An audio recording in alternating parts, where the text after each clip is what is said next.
Timeline, 5000 ans d'histoire, Richard Fremder.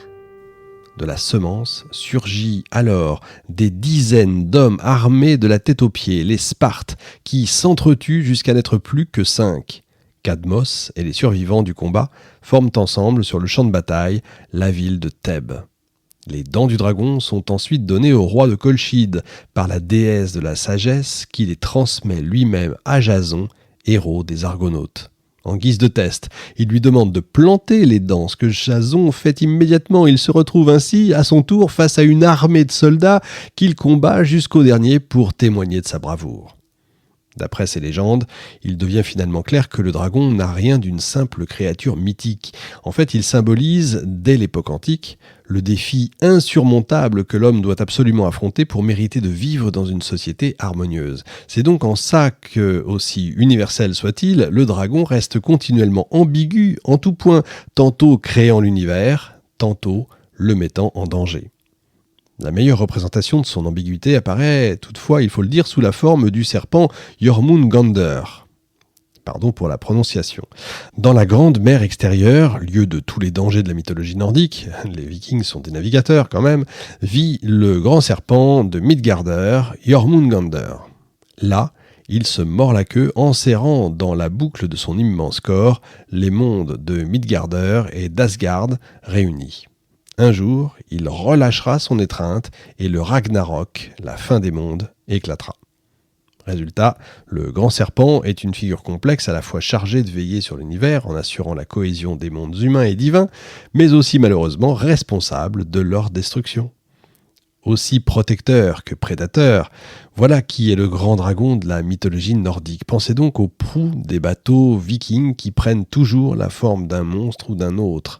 Alors c'est vrai, on y trouve des ours, on y trouve des aigles aussi, mais la plupart du temps, ce sont quand même des dragons et des serpents qui se dressent fièrement sur le devant des embarcations.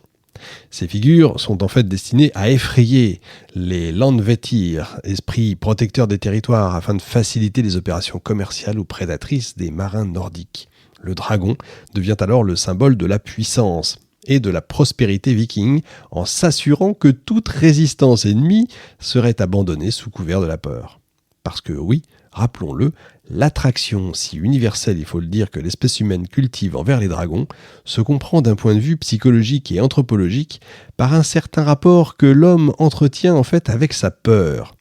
Le dragon pourrait en fait représenter une forme d'archétype universel ou une sorte de symbole, si vous voulez, profondément ancré dans la psyché humaine.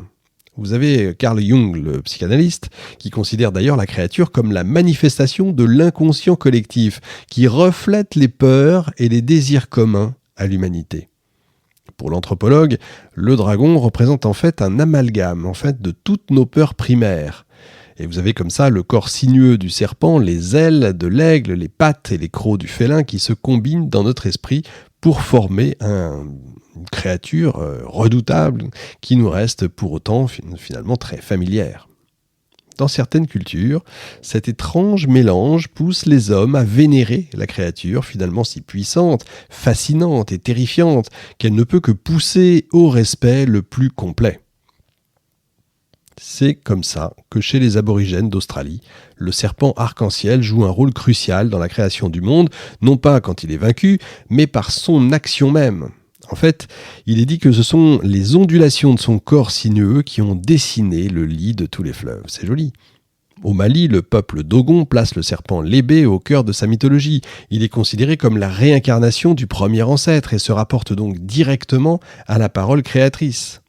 Lébé est également le fondateur de chacun des villages du peuple Dogon puisqu'il en a indiqué les emplacements aux hommes. Son culte est aussi étroitement lié au cycle agricole dont il assure le renouvellement. En Inde, c'est Ananta qui est célébré. Ce serpent géant à 100 têtes représente ni plus ni moins la terre sur laquelle s'endort Vishnu, l'un des dieux suprêmes du panthéon hindou.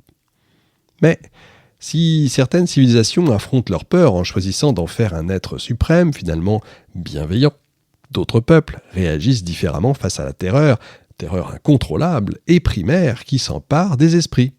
C'est comme ça que les Égyptiens du Nouvel Empire, et là je vous renvoie à nos émissions, plus d'un millénaire avant notre ère, conçoivent Apep, le dieu du mal et du chaos.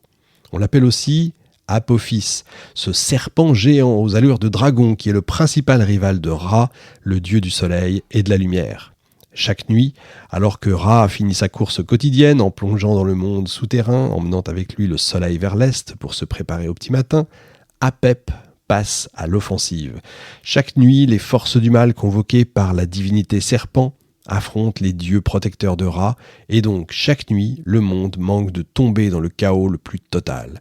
Effectivement, si Apep réussit un jour sa mission et avale le dieu solaire, la terre sombrerait alors dans les ténèbres les plus sombres.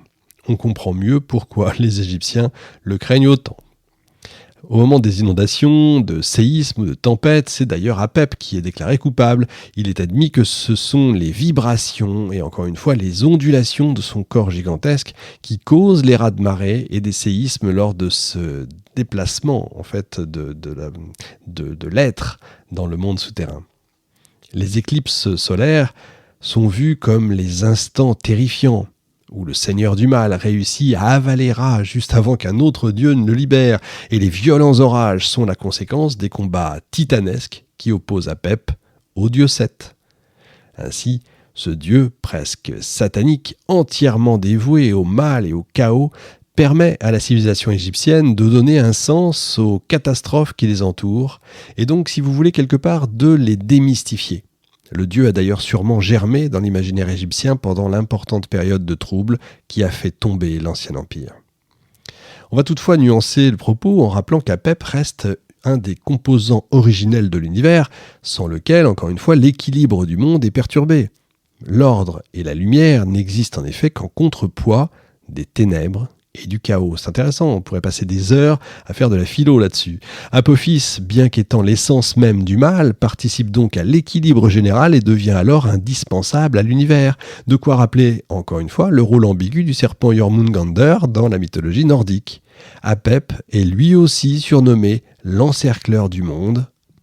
Vous voyez, tout se rejoint. Timeline, 5000 ans d'histoire, Richard Fremder.